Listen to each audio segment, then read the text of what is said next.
Oh, yeah, sure do. I'll have the Granbury City Council. She's a tiny.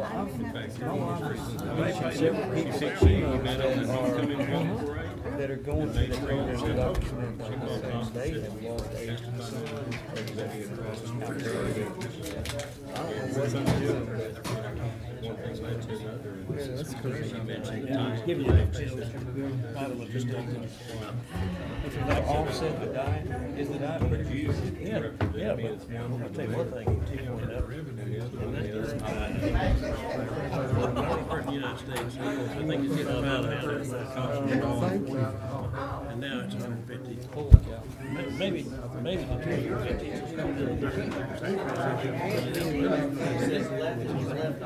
It's just like caffeine. It's just like caffeine. And that's the main thing, is Does anyone know the whereabouts of Mr. Warren? No, we don't. Okay. But what, Mr. Warren. he told me he may or may not get here, so I don't know. His Okay. truck wasn't in his driveway when I passed by. Okay, well, maybe he's in or out. Well, I guess to honor everybody's time that is here, we'll go ahead and get started this evening. And I'll call us to order here with this meeting this evening at 4:03. And welcome everybody tonight. We are looking forward to this presentation. This is a result of some work that goes all the way back into the spring. And I also want to welcome, we've got some members from Leadership Stephenville that are here tonight. Thanks for coming. And Jeremy, I don't know if you wanted to do any introductory remarks here. I'll ask you to do that here in a second. So I'll give you about 10 seconds to think about it. That's right. You know, one of the things that we've been looking at with the council and the Leadership Stephenville kind of brought the idea to us to look at the multipurpose development from a business case perspective, and it's really the result of a year ago. Leadership Stephenville goes around the city to see the city programs, come to City Hall for a little while, and then get on a bus and go to the different programs within the community. And during that trip, we made a stop at the Senior Citizen Center, the library, and the group came back that evening and was talking about, what can we do as a group to help raise awareness and maybe look at the program development for areas like the rec center, the senior citizens, and the library. And we spent a couple of months looking at that as a group. I was a member of the Leadership Stephenville class, and the idea was to create an advocacy group to help inform the effort for the city. And that led to us getting with Jeremy Allen here as a director, and then he reached out to the Chesapeake group to come in. And I don't want to get into the focus group work, because I'm assuming you're gonna get into a little bit of that in your presentation. But this was a several-month effort of gathering information within the community, and so it's nice to be here tonight to hear this. It's information-only presentation for us, and I'll stop there. And Jeremy, I gave you more than 10 seconds, so impress us. Impress us. So. I'll just say that Mr. Cohn with Chesapeake Group has been a pleasure to work with. We did start this a long time ago, and he met with numerous people around the community. I think he made like 3 or 4 trips out here from Baltimore, Maryland. But we've communicated for like the last 4 or 5 months just on the project. So I'll be happy that we can close this portion of it out. But he's been a pleasure to work with, and he's got a lot of good stuff for us tonight. So Mr. Howard Cohn from the Chesapeake Group. All right. Thanks, Jeremy. Thank you, Mayor. I hate these things. Whoops.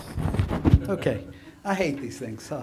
But at any rate, I want to thank you for the opportunity to be here this evening. I won't keep you for as long as I understand you were here yesterday, I hope. So we'll try to keep it short. If I It's can already a figure- success. There you go. Okay, pushing the button. IT person? Didn't seem to want to communicate. We went through a very detailed, elaborate process. We reviewed existing facilities and operations here. You guys took the tour as well, okay? There are some, first of all, one of the things that's very obvious is you got library material in the senior center, because that makes it easy for the seniors. You do rec in non-rec facilities because it's easy for somebody to do that. You have, you know, in the summertime, you really don't want to go in your indoor rec center because you could die, I guess, of heat, you know, or something like that. So, you know the issues that are out there with your existing facilities and the inadequacies that they have. We met with stakeholders, as both the mayor and Jeremy alluded to, including the leadership group, and got some very positive direction about what was important to this community in moving forward. And we think as a result of that, we have put together income. They've got a guaranteed return, and that really makes it work for everybody. And because no one entity is building the facility, everybody's getting a cost below what they could really build it if they were the only tenant in there. So we're using that synergy that doesn't exist right now and playing off of that. We surveyed businesses in order to determine demand. We surveyed the residents of the area. We got tremendous response from both as to the kinds of uses and the frequency that they would use such facilities, some of it small, some of it larger spaces. We reviewed 40-some other facilities here in Texas to see what they were doing, how it was going with them. We also did a national analysis and found those that were successful from a fiscal standpoint and those that weren't. We looked at trends for senior centers, for libraries, et cetera. And libraries, of all the activities that you're doing, libraries are changing probably more dramatically than anybody else. They used to be a repository for books. Well, that's not the direction that they're going in. And so, and because it appears many people don't read books anymore. They do, whether if it's, you know, online or however it's happening, it's just very different today. We looked at your higher education trends, and as you know, you've got 2 higher education entities. Some people would argue 3. If you consider Texas A&M to be separate from Tarleton, you know, that's, but 2 or 3, however you want to look at it. They're expanding, they're growing, they're changing this community very much so in their movements. We reviewed development costs on a national basis, information from well-known entities that are from RS Means. We looked at the National Building Cost Manual in order to develop solid costs for you. We reviewed just numerous things. We looked at the rodeo industry and what was happening there, ag event activity, and we accepted support levels that we got for the ag-oriented activity in the part of it. And we can turn to the next slide. One of the things that's very important, and I mentioned Tarleton is not just Tarleton. You got to look at you have a very diverse economy here. Let me interrupt you just a second, Sure. because this slide reminded me of something else I wanted to say. We got Marion Cole here tonight from CETA. I wanted to thank you for being here. As I read through this report, you know, when we first started this, it was really thinking about how do we address these facilities, but there are a lot of economic development data that's in here that will Yes. make this product not only useful for the Community Services Committee and for Jeremy's work, but our Economic Development Authority, CETA, will also benefit greatly from what you're about to go through here. So I Yes, think Mayor. there's a dual use here for this that we didn't really understand, I guess, when this first started. And I think that's important. We need to take this report, make sure CETA gets their hands on it, because they're going to be able to use some of this data you're about to go through. So. And at the very end, I'm going to emphasize this because this is an economic development tool.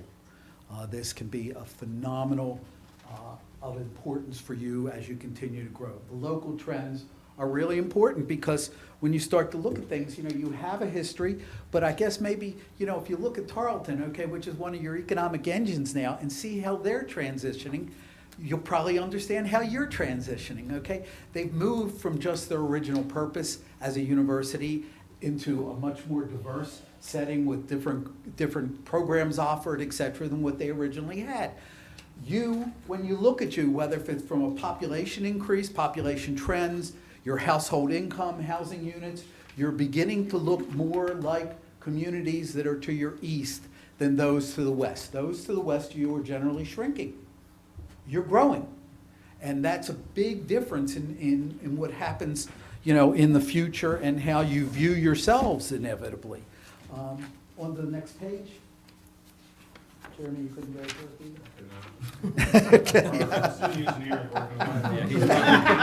He's not the IT guy. Right.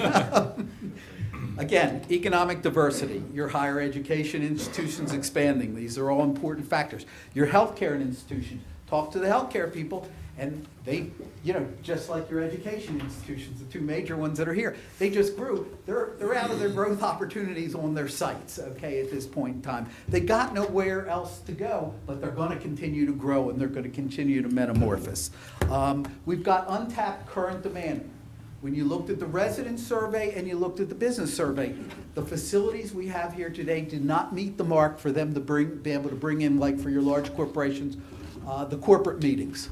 They just aren't the caliber of what they would like to see, and the competition that they have from other branches of those same corporations. Infrastructure conditions, that's back to, I'm not here to talk about roads or anything like that, but basically your rec, facilities, your indoor facilities, your library and your senior center, there are some serious issues with it.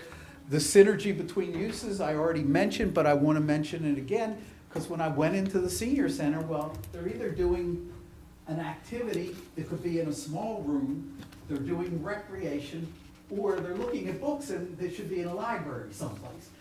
So it's that kind of thing that really, really is important. So could we have a smaller senior facility that also had joint use of other meeting rooms, et cetera? You betcha, and it would serve the same purpose. So you've got some synergy there that is really important. And there are a number of complaints about the private facilities that exist in the area. I do not want to dwell on that. One of the things that we wanted to do was set ourselves apart in this thing so that we weren't conflicting with what the private sector was doing right now. We were serving a niche that they wouldn't be serving, and that was the intent, and that's what we followed through with. If we turn to the next page, as I said, we looked at 42 centers in the Texas area for you and defined how they were doing, et cetera. Next page. I want to talk about the demand for uses. We have large and small businesses out there. Our estimates are extremely conservative. And by that I mean throughout this whole thing, we've underestimated demand in our opinion, and we've overestimated costs. Okay, which means that the actual gap could be narrow. We're used to doing work with private sector, okay, and a private developer. And I don't want to come in and tell him he could build 1 million square feet and he only ends up being able to be successful in 400,000 square feet. Okay, so I'm used to looking, and saying to somebody, well, we projected 1 million square feet. You're only going to build 400,000 square feet. You can say I was wrong, okay, but I'd rather be in that direction than in the opposite direction. Okay, so our cost estimates, we use cost estimates, national figures, which we know are at least 8 or 10% above what they are here in Texas. And in this part of Texas, they're probably lower yet, okay? So your revenues and your costs narrow when you go through that process, and that was important to us. But your residents as well are saying small and large group needs in the area. Some of the facilities, they claim if they go to use it, that there's an odor associated with it, that they really don't want to hold an event there or activity. Certain other that involve arts and other things like that, education, don't find it to be useful to them as well. A lot of people have been having meetings and event activity at the university. They claim that that's getting increasingly difficult. It's increasingly difficult now because of the parking constraints that have been set in the university, because they continue to grow and they have to satisfy their own needs first. That's their job, okay? It's not to satisfy our needs. Their job is to satisfy their needs. So we've got some issues there as well. We also were able to identify social organizations, civic clubs, and we've got a proposal in here that will put money directly back in their hands, okay, through this process. So the generation goes beyond even the figures that we're going to show you. Sponsored events are a possibility. Naming rights for things are a possibility. For example, some of the rooms that we're going to talk about should be, they're just tech rooms, okay, with tech facilities in it. Well, you have somebody in this area who made a lot of money in the tech. Maybe he'll name one of the rooms after him, you know, if he wants, and contribute to the process. So we've got a lot of opportunity. One of the things that's really important is the growing emphasis on wellness.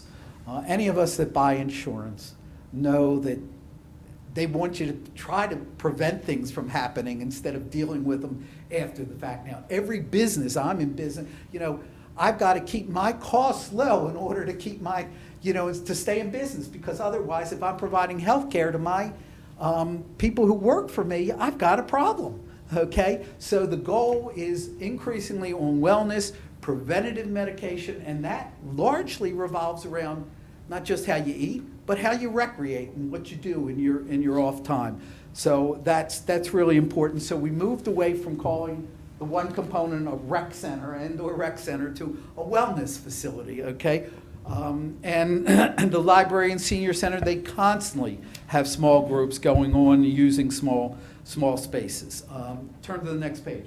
We came up with a concept, thank you, out of numerous options. We looked at everything from just a rec center, senior center, and library, which were the original three uses. And when you start to look at that, and you try to identify the cost factors associated with it, and the fact that inevitably, if you build it, there's going to be some rooms that aren't used at certain times of the day, it becomes inefficient and would be a significant financial drain to the city, inevitably. And so we moved away from that and started looking at broader concepts.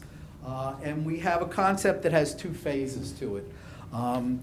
And it involves 6 components, 5 of which would be on phase 1, and 1 of which would be in the latter phase, or phase 2. The timing of phase 1 and phase 2 depends on how successful we are getting phase 1 up and how the bookings go over the first 2 years. Because phase 2 could be in the planning process and under construction, you know, immediately afterwards, if we're successful. Okay, and if we're meeting our revenue projections that we anticipate and the use projections. So don't think because it says phase 1, phase 2 that it means, oh, there's going to be years and phase 2 won't be built. The conceptual framework has its advantages. Next slide.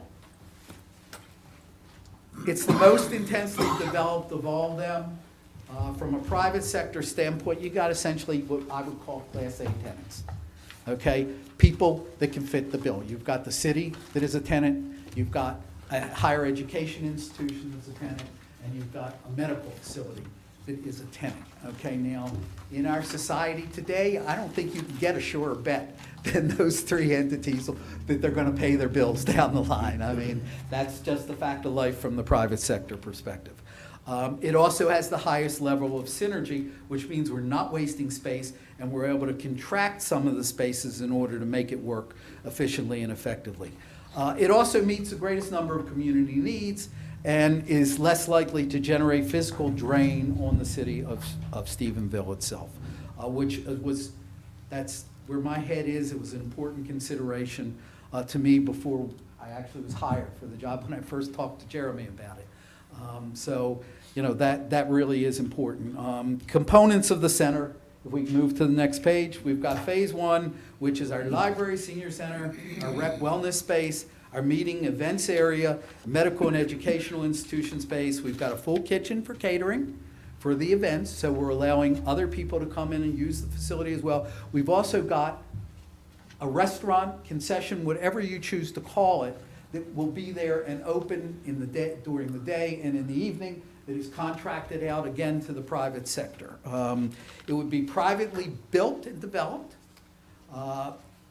there'd be daily on-site users by definition, because we've got the seniors there, we've got the people that would be using the rec center there, we've got the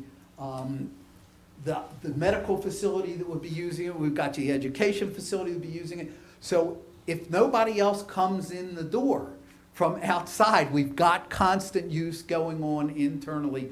Perhaps not for the large space all the time, but for certainly the smaller spaces and any of the uses that would be shared by these other activity.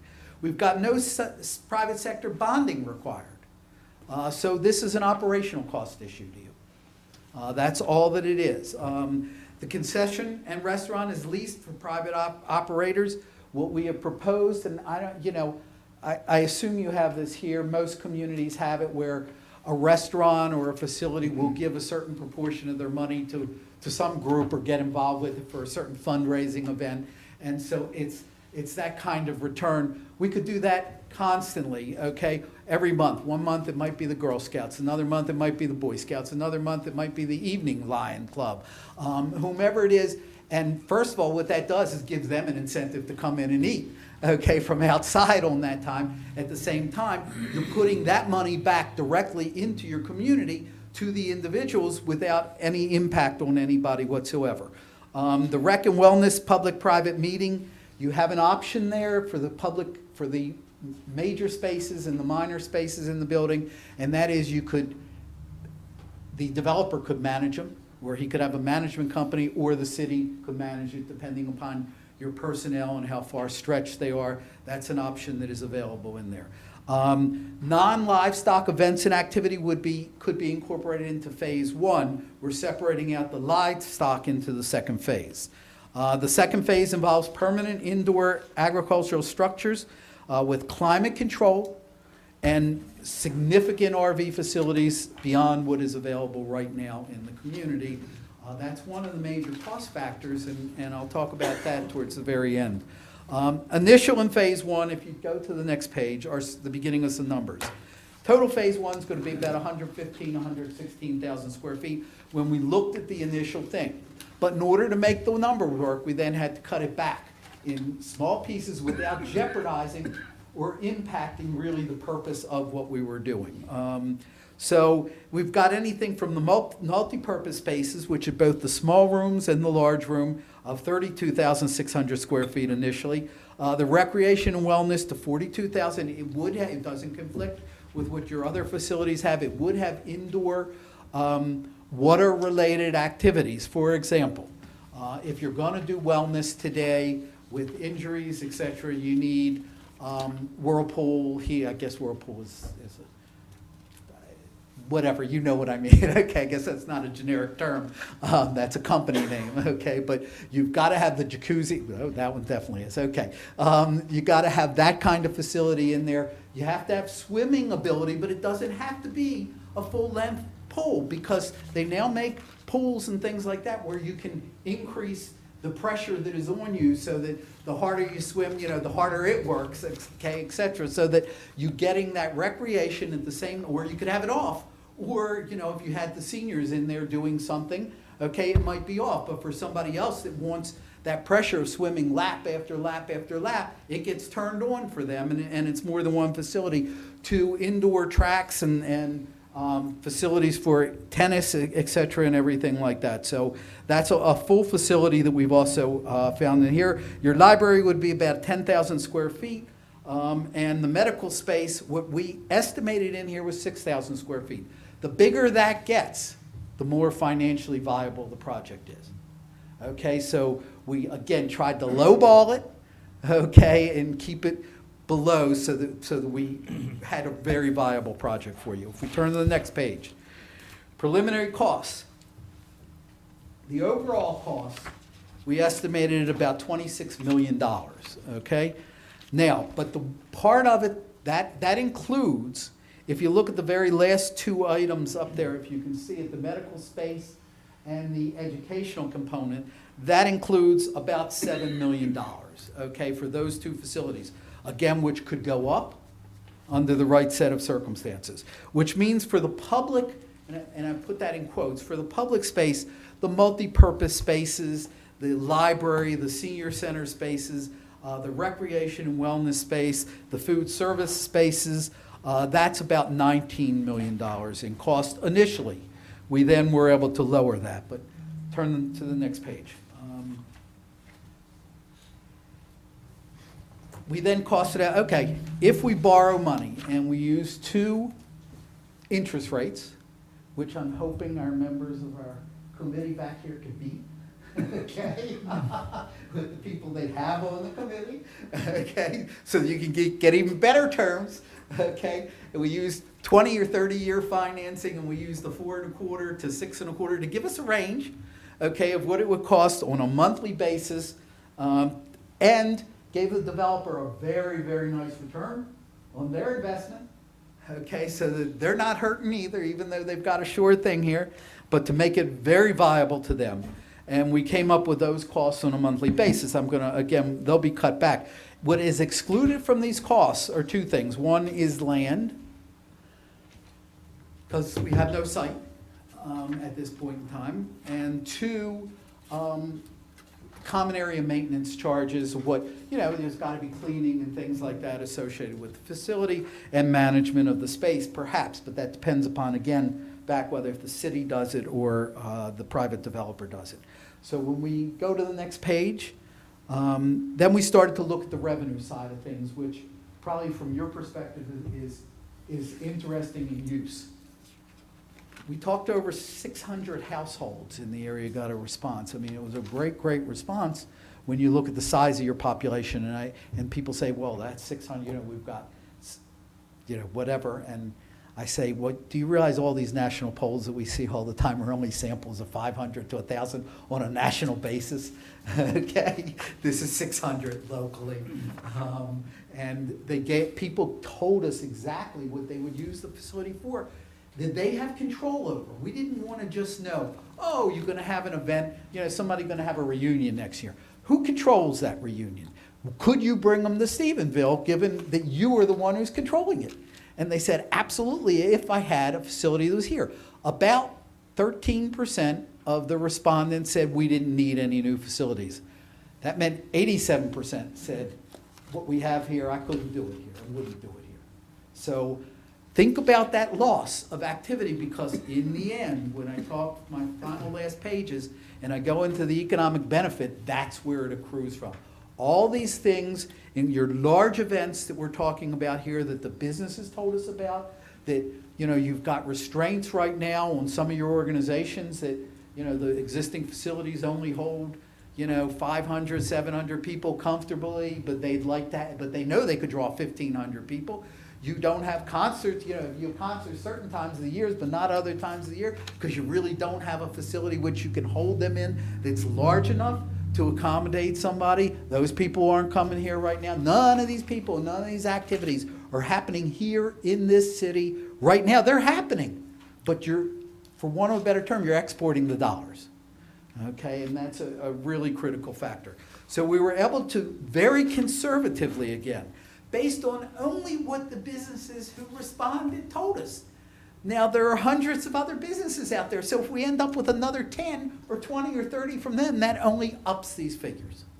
Okay, so we tried to be very, very, as I keep saying, conservative through this. We also underestimate what you would collect in fees, because we looked at your competition, as we told you before, and we went under them.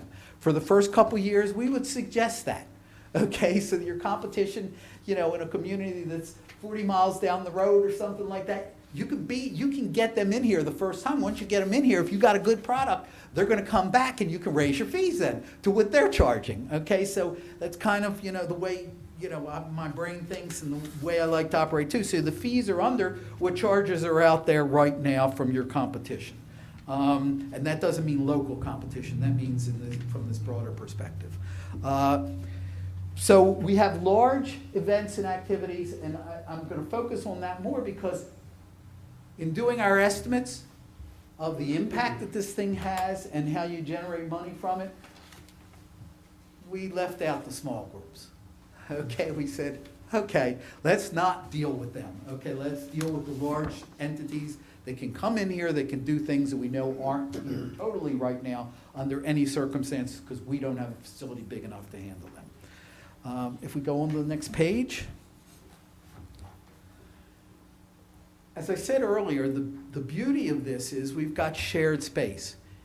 If I'm a medical institution and I need to build some spaces where I can have meetings, or I'm an education institution and I need to build some additional rec facilities because we don't have room at where we are right now, or another one of the institutions, let's say a community college, okay, that is expanding and may have a need to build more space too, just for educational and training purposes. You start putting that together, they can't, if they, each of them built the space, the cost of it is enormous. But if we're building it and all that space is being shared by all these users, then the city, from the rec facility standpoint, the education institution, the medical institution, are only paying for a portion of the cost. They all have issues on how they raise money too. So we've dramatically made it more feasible for them to grow, which is good for us, quickly, okay, in a process. We would have year-round rec revenues that we don't have right now from leagues and use and memberships, and my kids were playing some, I forget what they called it. It's on a tennis court, but it's really, my kids aren't seniors, but it's for seniors. This is new, right? Yeah. I mean, What's that? pickleball. Okay, it uses less of the space than the tennis court, but it's growing. You could have pickleball leagues. You got a lot of seniors in this area now. You grow it. Okay, the lacrosse thing is growing. Certain of your institutions are getting into lacrosse, but they don't have the facilities to provide the training during the week because lacrosse is one of the fastest growing sports and the oldest sport probably in the United States right now. So you've got all these things going on for you. We're going to get rent, or somebody's going to get rent from the restaurant. And as I said, some of that is going to go back and return directly into the community groups. Then there are internal sales and taxes. The restaurant, you know, they're going to pay for entertainment charges when you have concerts. You've got fees that are associated with it. And there's tax revenue associated with that comes back into the project. What we washed out here is, because it's privately owned, they're going to pay taxes on it, right? Because people pay taxes on it. But they're going to, when you pay your rent, it's going to come out of there, okay? So your rent, so that's a wash in the overall process. And then there's other ways of additional revenue. And if we turn to the next page, we then looked and said, okay, my gap was too large. Okay, so I said, what can I do to either increase revenues or cost-cutting options? And we have a few things. Number one, the sale of the existing buildings to the private sector is going to generate revenue for you. If that goes into the overall cost, okay, that diminishes, or sits in a fund where you use it on a monthly basis to pay your rent in the facility, one way or the other, it can go back into and this is your decisions, okay, in that, but it could happen and could go back. We reduced the footprint and scale a little bit without jeopardizing the integrity of the municipal components. The types of construction materials, when we did our initial construction costs, we took the highest end possible, okay? And when you look at the construction manuals and stuff, there's always like 5 or 6 options. So we just went down one step. That, you know, it doesn't mean a whole lot, but it means, you know, it may not. I worked with a school that people were upset because they said it was the Taj Mahal. You know, I mean, so, you know, that doesn't mean it's not really, really nice, okay? Competitive bidding, you know, on some of this stuff, I think can also lead to a lower price. Naming rights, I already mentioned that for the whole, for one of your corporations. And you know, unlike some of the stadiums and things that do that, maybe it's not for 20 years. Maybe it's only for 3 years, okay? And every 3 years it goes out again and gives somebody else an opportunity. You could increase your, you know, and some of this is political, is legal issues that you'd have to go through, but increase your room sales, entertainment tax to try to cut some of the, or to expand the revenues. Grants for non-city funding. You've gotten CDBG funds. We were involved in a project where they built a dance studio floor, and the floor, it was paid for by CDBG funds because on Saturdays they offered it for low and moderate income citizens, for individuals to come in and get training in dance and things like that. You have a large senior complex, seniors qualify for, irrespective of anything else, for certain funding sources, okay, that are available to you, and you've had success with bringing that money in before. You can have sponsorships of conventions, concerts, tournaments, et cetera. Or the medical or education institution, the payments that we've suggested in there could be increased, or the medical or education might want more space than what we've allocated. So those are all ways of doing it. We turn to the next page. After we made some changes, okay? So our conservative estimates of revenues said we needed somewhere, with the financing that we looked at, somewhere between $755,000 and $770,000 per year. Is that correct? Yes, per year. Okay. We then said the multi-purpose space, we cut back 2,600 square feet. It does not, what we had done was, instead of, we said, okay, Jeremy gave us figures, for example, on how much we upped those. Okay, so we had more per square foot than what he was saying was necessary with tables and chairs and everything like that to meet code, okay? So we just cut it back a little bit, okay? So we didn't really impact anything by doing that. The recreation and wellness space, we cut by 6,000 square feet, okay? Without impacting all the kinds of activities that would occur in there, there just might not be duplication, okay? Instead of having with 2 basketball courts, we would only have 1 basketball court. So it was that kind of thing, but you still have the activity going on. We cut the library by 2,000 square feet, and we adjusted the construction cost for consideration of Texas. With further modifications, as you can see in this last chart, the return to the developer for the municipal and shared components only, excluding the land, ends up being somewhere between $922,000 and $1.37 million on an annual basis. So what we did between,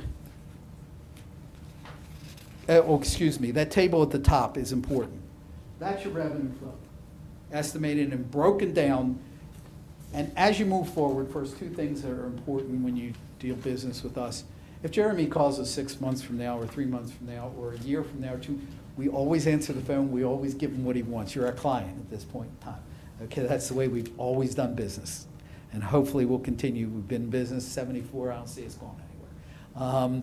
2, you can play with it. If one of these you think is really low and you want to increase it, then you're able to increase it. So the numbers are broken down throughout this report enough that you have enough information that Jeremy and your fiscal people here can play with it and toy with it to make it to change things. For example, if the medical all of a sudden goes from 6,000 to 20,000 square feet, it's easy enough for you to calculate what that would mean, very simply. So, and we adjusted the construction costs for Texas. We came out with $922,000, hopefully favorably financing committee folks.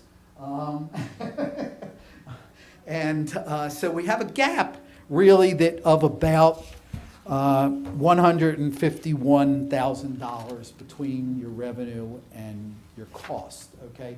Which means that you'd be running a deficit on paper, direct from the facility, and this is where we get into the economic development issues and components of this thing.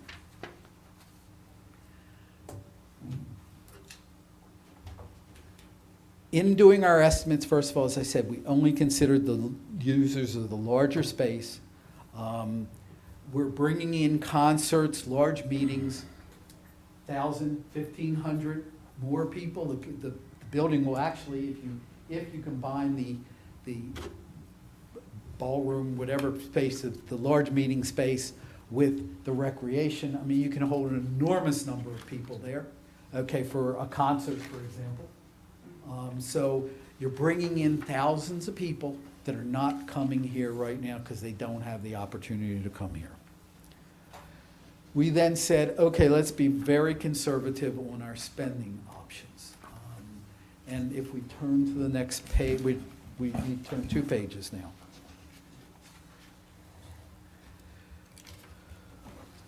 So we've got 30 large groups that aren't here right now from the businesses. We've got 20 from the community for a total of 50. The 20, I can count half dozen of them on the hands right now, okay? And these are all very real opportunities and were told to us directly by people. Some cases, we have letters supporting that. So, and we have space fees from outside interests that also are included, and we've got numbers for that as well. So when we looked at that, and we turned to the next page, and we made some assumptions. If we've got 40 new groups, which was, by the way, less than was on that page. Okay, again, I keep cutting and cutting and cutting my revenue in order to make sure that it's really viable for you. So if I've got 40 new groups and concerts coming in total, okay, in the year, at $1,000 per concert group, which is well below what any of these people told us it would be, okay, but only at $1,000. And they only spend $45 off-site spending, which is incredibly low. Okay, they're going to spend, of the people who are coming directly to our facility who are not in Stephenville right now, $1.8 million direct, okay? And when you then say, okay, well, what happens? They go to a restaurant, they go to the hotel, they go to this, that, or the other, okay? They're spending money for the catering, caterers employing people. That's money that goes directly in your community. Those people then have more money, whether it's an additional employee at a restaurant, or they get a raise, or they're getting larger tips, or because there's more people coming to it. Their income is going up. They go back out into your community and they spend the money. We then said, okay, so as that happens, when all this accrues taxes, every time you go out and every time you go to an entertainment function, you're going to pay a tax. And those monies come back in if you can allocate them to the project. We believe that you're going to have at least $600,000 additional dollars in new sales, hotel taxes, et cetera, coming to you, which pays for your CAM, and you have no deficit, okay, on phase one. If we're right about that, then, as I said, you can proceed with phase two immediately, because now you have no drain. You have none whatsoever. It's not costing you anything.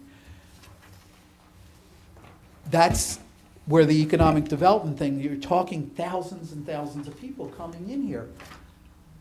Tarleton did an economic impact study, which used a multiplier of of 5 times what I used. Okay, they consider, and it was a reasonable multiplier. But again, I was trying to be very, very conservative. So this impact and those dollars flowing in from those 1,000 people, it's not going to be $45 a day. It's going to be more like $120 a day, okay, which is 3 times what we're estimating. So the impact that it has on the economy here is enormous on just that large space and being able to utilize it to bring in the opportunities that exist out there. Are there any questions on that part of it? So let me, in order to keep you, not go too long. Do any of these concepts include private hotel, motel? No, we did not look at that, okay, on site.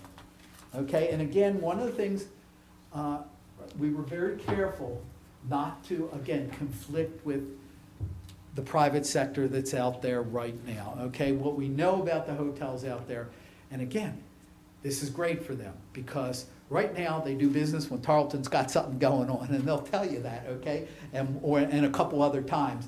And when they're not full. They're not doing any business. So we didn't want to make their life more difficult, nor did we for anybody else in this process. It's one of the reasons that we also pushed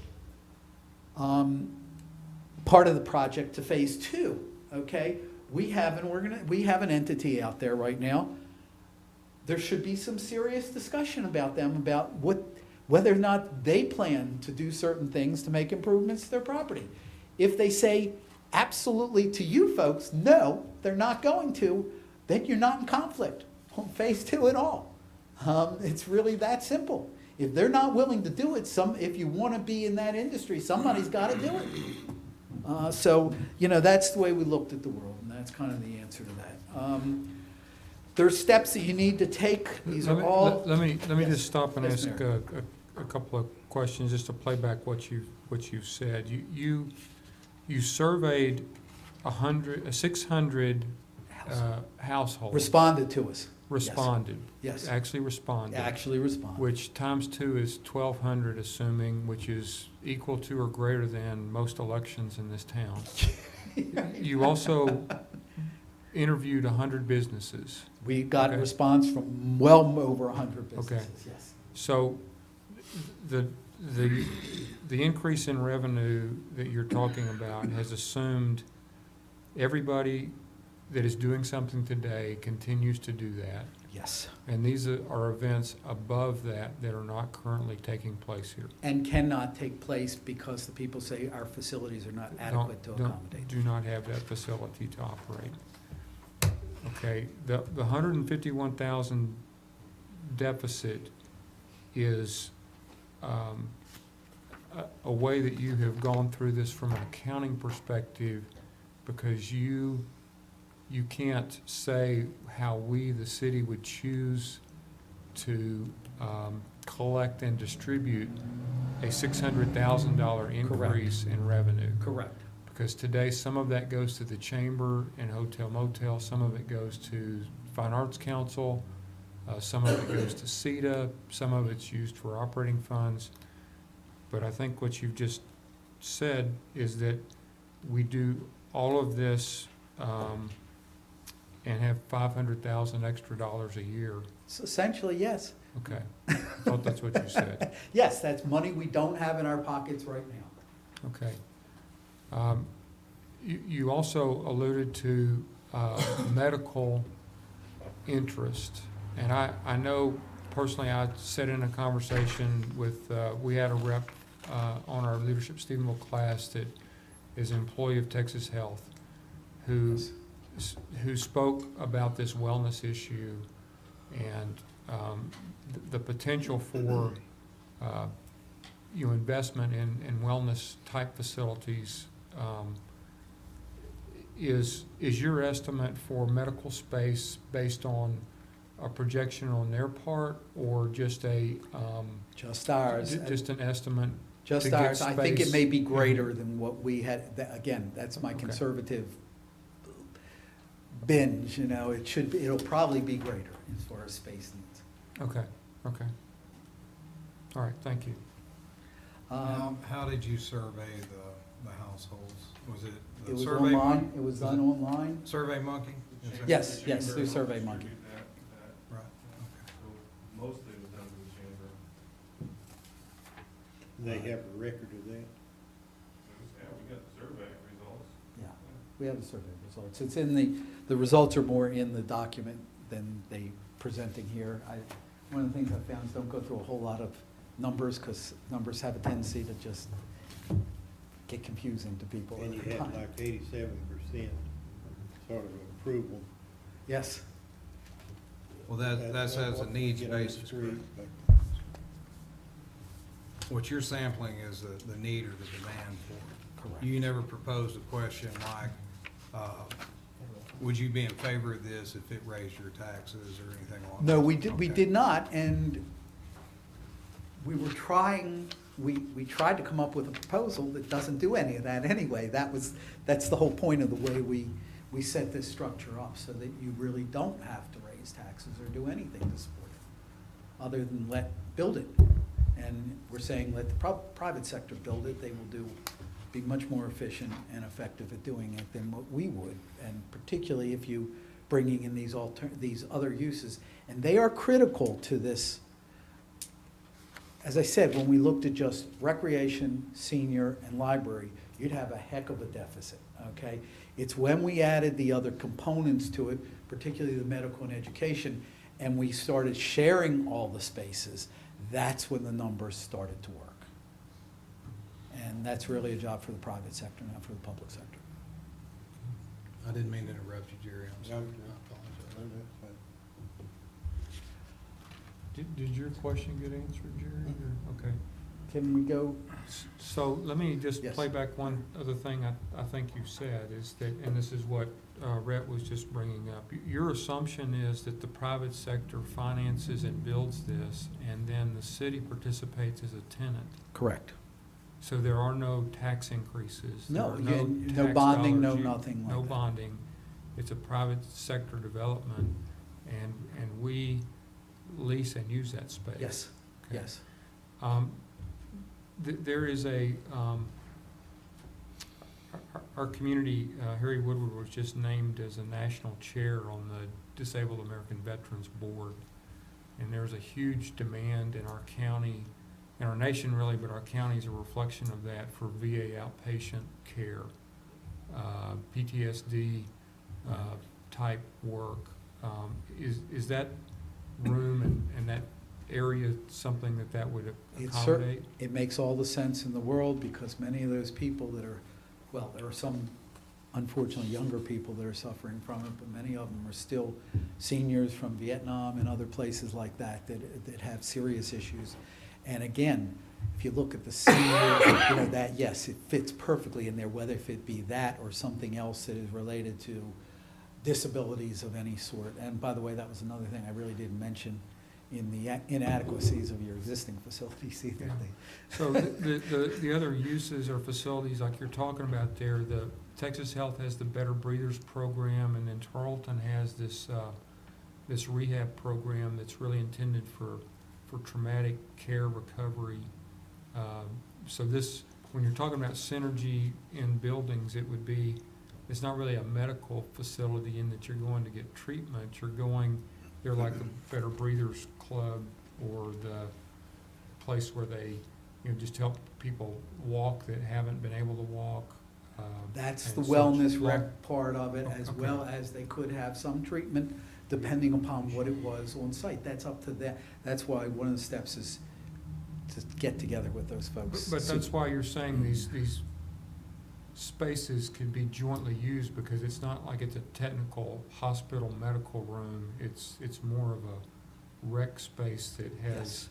seniors in maybe doing yoga one time, and then the wellness people in doing Better Absolutely, Breathers. yes, Okay. yes, Okay. Mayor, absolutely, that's All what right. it is, that's why we changed the name from rec to wellness. Okay. All right. And In your cost, you mentioned the $26 million, yeah, but I think I heard you say that does not include land costs. correct. So does this type of model, would it work if the participation by the city might be a land cost? I think that's great. See, I can't, but if you have land that you can, Surface lease? yes, That that's, could be potentially a contribution. that's where quid pro quo and, you know, you make a deal comes in. Like I said, there's things you need to do next, okay, if you want to pursue this thing. And that's this last page of my presentation. Okay. I think you recruit a developer, there's two directions you can go in. You can just contact some people local, see who's interested in it. Or you can go for a national search if you want to. I do not believe you're going to have any problem getting a local developer, if that's what you choose, to be involved in this thing. As I said, it's a great deal. I mean, it really, really is for them and for you and for all the other participants in the thing. Identify local funding financing options. I go back to my committee that has some financial interests on it, et cetera, and I sit down and I talk with them and say, okay, guys, you know, you really want this to happen, you want to do this, perhaps, whoops, she disappeared. So perhaps, you know, at the other level, okay, and say, look, we need some favorable financing to make the numbers work. And by favorable, I'm given what interest rates are, and I guess they're going to go up 0.25% or whatever this week, but you know, they're still favorable, okay, one way or the other, and one of them I think is really high, so you got to talk to them too and work that out. Get a commitment, okay, that if this goes and proceeds, that they're in, okay, and it could be more than one for all I know. Identify your range of sites. You need some conceptual site planning and a design consultant, or you could do it internally, identifying your sites. You do have some capability of doing that internally. You know where you own land, for example. And in here at the, I guess I skimmed over it, but I know I put it in, at least, oh, maybe it's in the, we came up with the amount of acreage that you needed and stuff like that, I think, because Pat, you asked for that.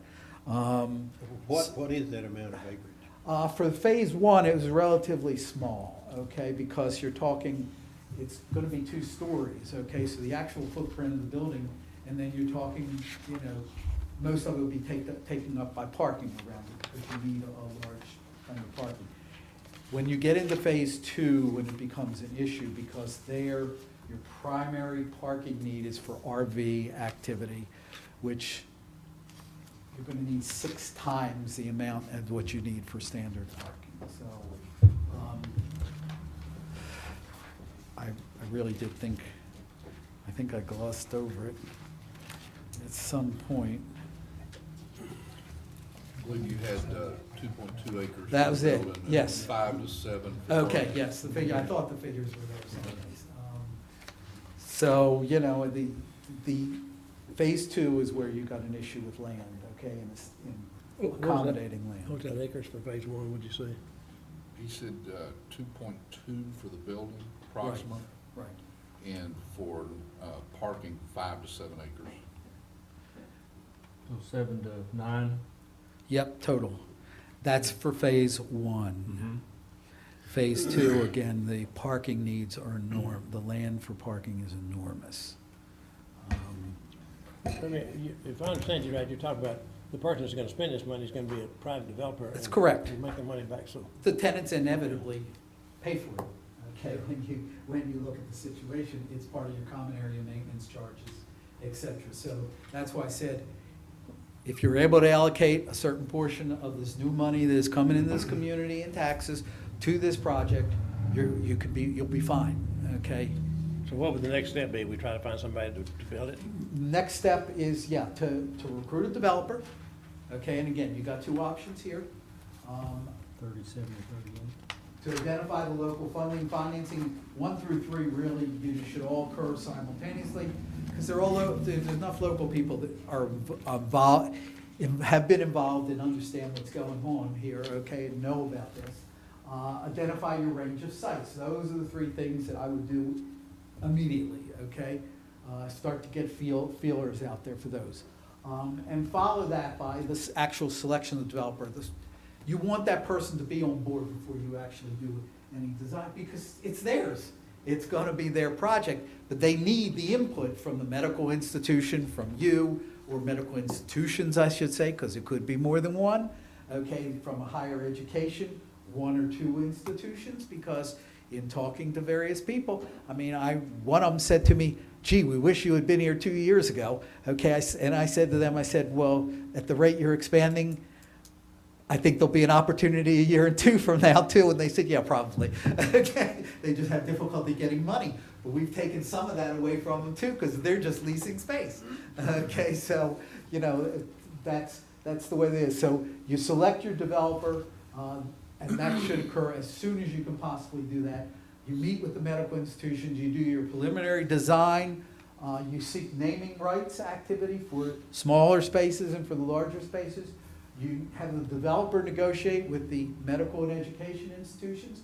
And again, that's another reason for the developer, they're just gonna be better at it, they've got experience doing it. And you seek any necessary legislative action, whether that's locally or whatever, to be able to utilize the taxes, fees, et cetera, for the way you want to be able to utilize them. Define developer. It's I mean, gonna is be he your, the owner? yes, they're gonna be the owner Or and you're builder talking about of a this private facility. enterprise? Yes, it is private. This whole facility would be private, you're a tenant. Okay. So what you're saying is go find a developer to do all this. Yes, and, Good luck. well, this is a great deal for a developer. Normally, when you build, if you build an office building, okay, if you get somebody who's used to commercial development, and they, you know, some of the space may be pre-leased, but unless they're building it for one tenant, okay, it's gonna take a 5-year lease with 5-year, you know, you've got no certainty here. Here, you've got. So the city would guarantee the developer a certain amount of income. City's gonna take a lease, long-term lease. That would. Same as jive with all that's the city. guaranteed income to the developer, if it's a long-term lease. Same with the hospital, same with the education institution. There's not guarantee in the you've got a lease. What you agree to in the terms of that lease is what you agree to. So, you know, when you use the term guarantee, that's almost like the city is, yeah, if the city owns the spaces that they own right now, okay?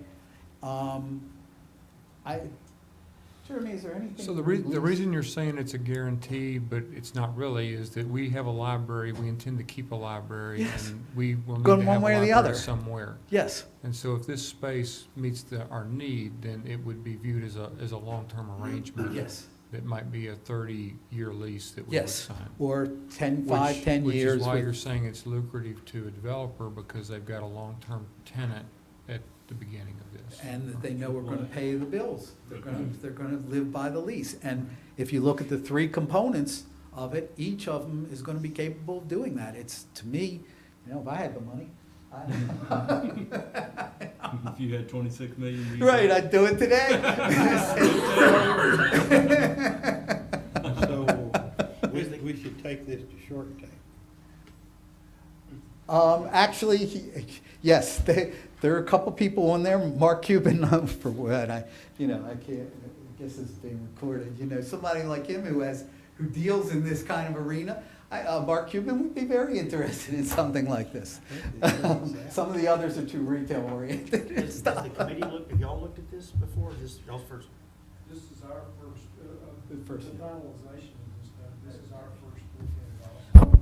What would be the ability for since they're the ones that brought the suggestion of the privatization, which I like that idea, to look at it and then to communicate with y'all and come up with some other suggestions or feasibility and review that and see how well you think that works? I would think that we would, I don't want to speak for the group, I would expect that we would be, there's questions as we've gone through the presentation that I've taken notes that I would like the answers to, just as y'all, we haven't, as a group, had a chance to ask those, but again, we don't want to overstep our bounds either. Well, if it's okay, I'd like to, if y'all have questions, any of y'all, I'd like for y'all to ask those questions. And right now, if you have some, or if you'd rather wait till later, that'd be okay too. And I think one of these things is, Mr. Warren has asked the question, it comes to mind that I have, I think, an easy way to say that, Jerry, is that the city already existing, they have costs that are associated with the rec hall, they have costs that are associated with Senior Citizen Center and the library. What this proposal entails is that those costs would go towards the rental expense for this portion that the city would be using in this multipurpose facility. My question is, as I look through those numbers of the $722,000 of revenue, the $922,000, whatever it was, of debt service, roughly there's 83% that's funded through that operational side of it. So I look at that and go, wow, that's only, 16.5% that we're looking at of additional costs that's got to be made up here. You talked about that with the $600,000.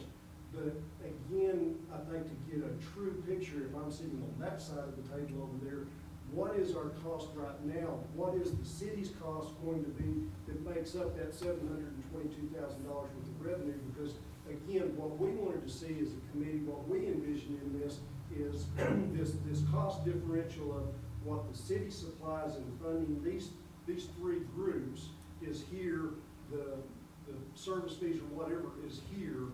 And we wanted to see what we could do about flip-flopping that around to where the fees from these services are supporting the building, the project, and then the part that the city is participating in is something closer to that 16 or 20% there. So that we're not doing, the city doing 80, 20% coming from service fees or whatever. We wanted to flip-flop that and see that happens. And plus, the way that you propose this, that there is no bonding issue for the public sector out here with the city, it's all gonna be private. That's what we were about looking at this. Let me ask a question, make sure I understand, Gary. What you're talking about is the 16% would be what the city would have to be making up for the difference between funding and required. That's what it looks like, right? Based on Right now, this, but the if, city's already part of that 722,000, That's right. so that number is higher, and that's the question I have. Yeah, okay, is that's wanna make sure I what is understood that. percentage? Because it's more than that.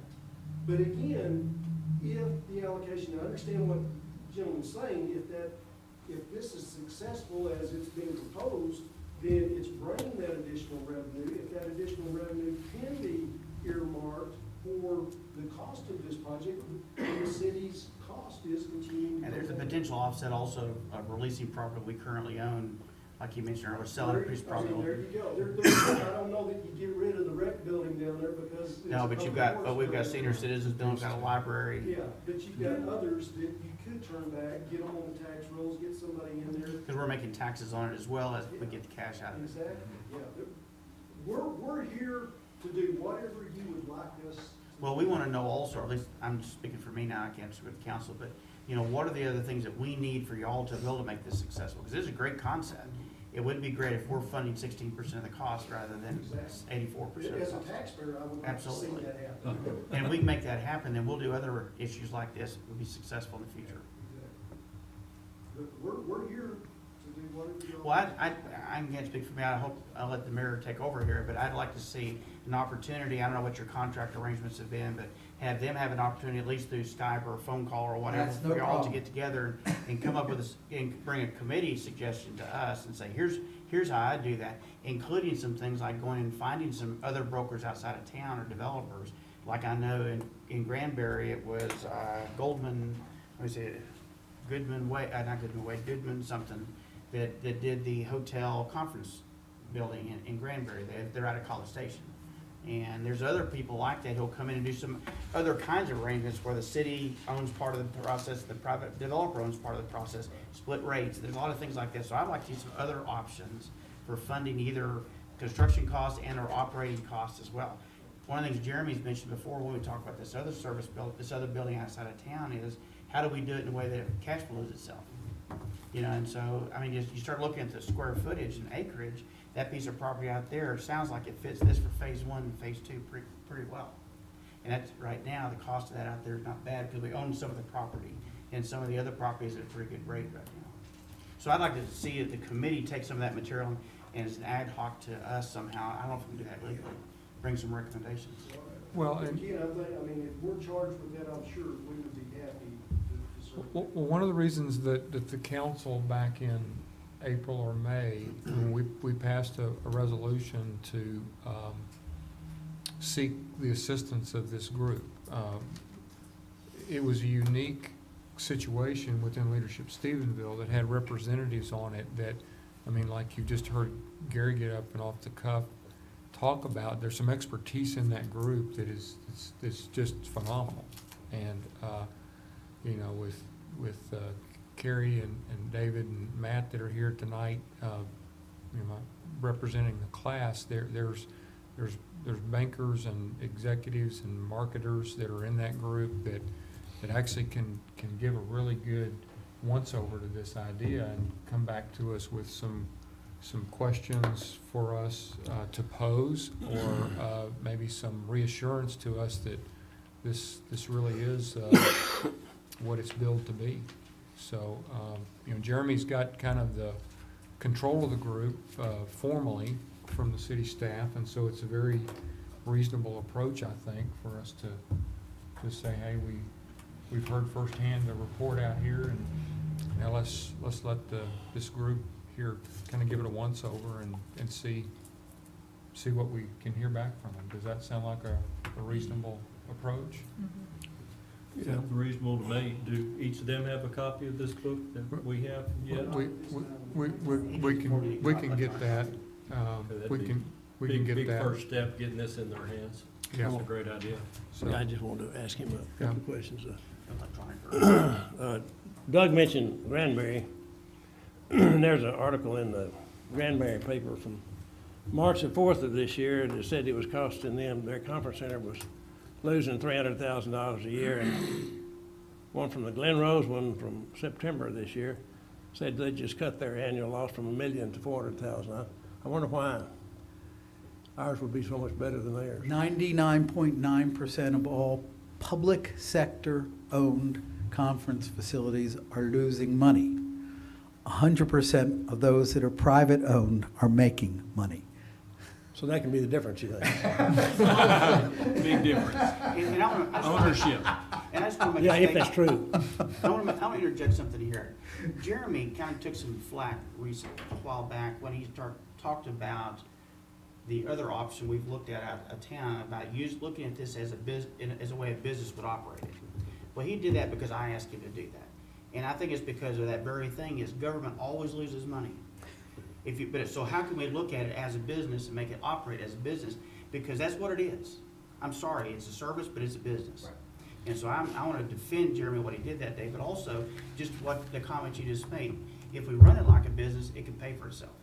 Now, whether we own it or somebody else does, I'm not sure we can own it and make it work. Right. But back to your That, comment. there's no evidence to substantiate that we can own it. That's and correct. make it work. But I appreciate what Jeremy did that night. Well, what's the big difference in owning it and being hooked on a Typically, things 20-year such as, lease? for example, a 49% benefit package on employees. That's an example. So you hire somebody at $15 an hour and you're paying them $22.50 an hour, where the private sector wouldn't do that. That's an example.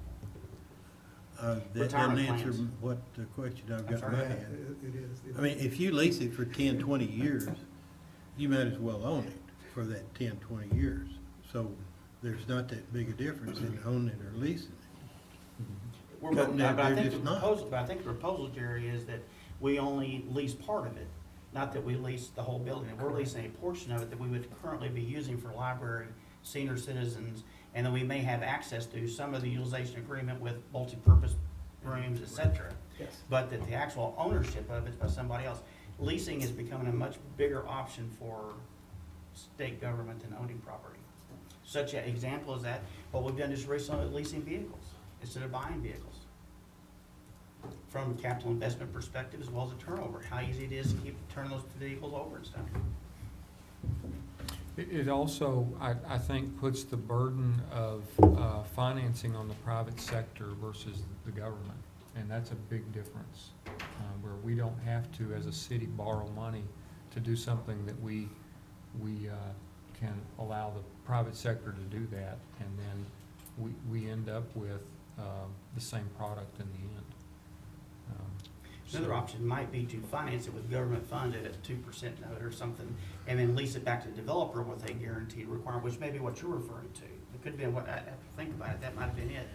So that's another possibility, is us to do it through government bonds at 2% with a 20-year lease to a developer or something. I don't think they're gonna wanna do that, because part of their return is depreciation and et cetera. Right, And increasing the rates. end of the value at the resale at the end, so.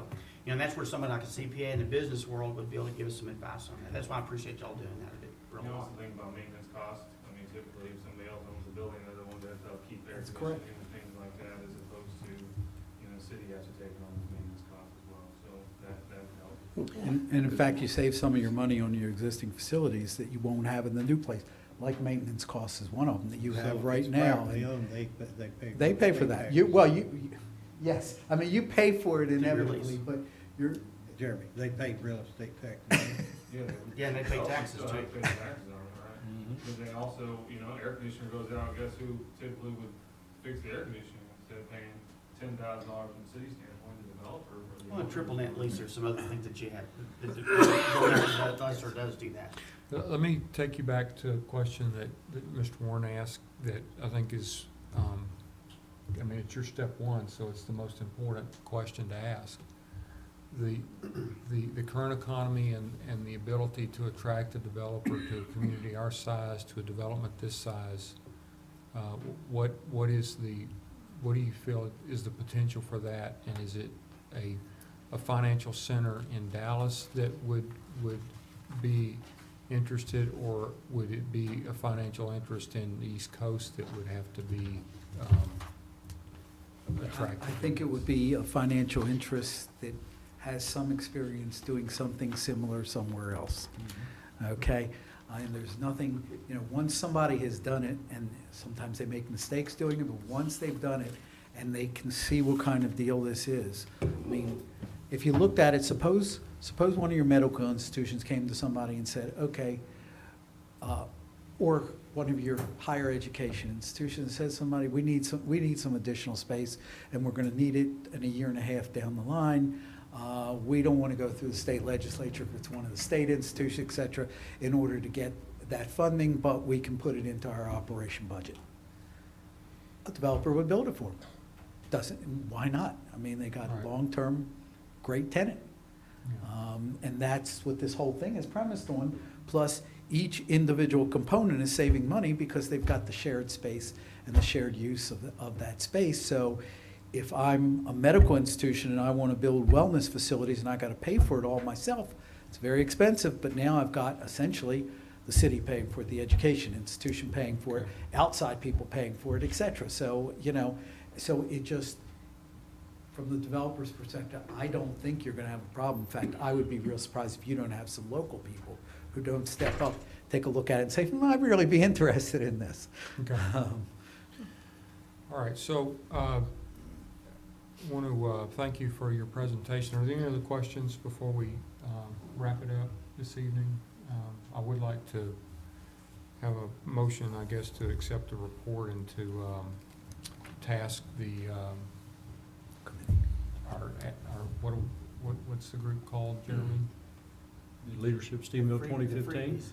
The leadership Multi-purpose facility advisory board. advisory board, okay. So moved. Second. All right, any discussion? All right, all those in favor, say aye. Aye. Opposed?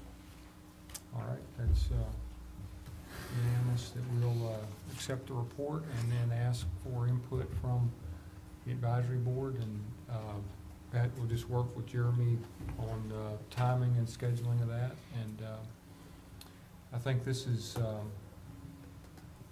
very interesting information tonight, very informative, very comprehensive, and I think you've given us a lot to think about. And it's, I don't want to say that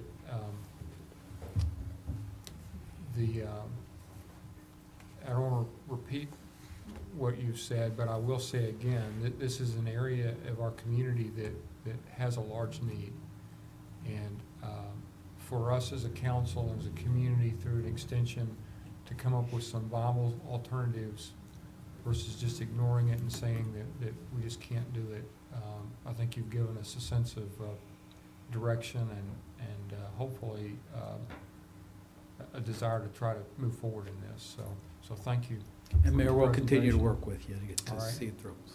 Appreciate it. Yeah, it's a lot warmer here than it is in Baltimore, I bet. So, all right, with that, I'll entertain a motion to adjourn. Move to adjourn, Mayor. Move. Here, second? Second. All right, so we'll adjourn at 5:18. Thank y'all and have a nice evening. Howard, I had 120. And if I lost 10 scratch offs on the way home, I would put the long in. And World War II.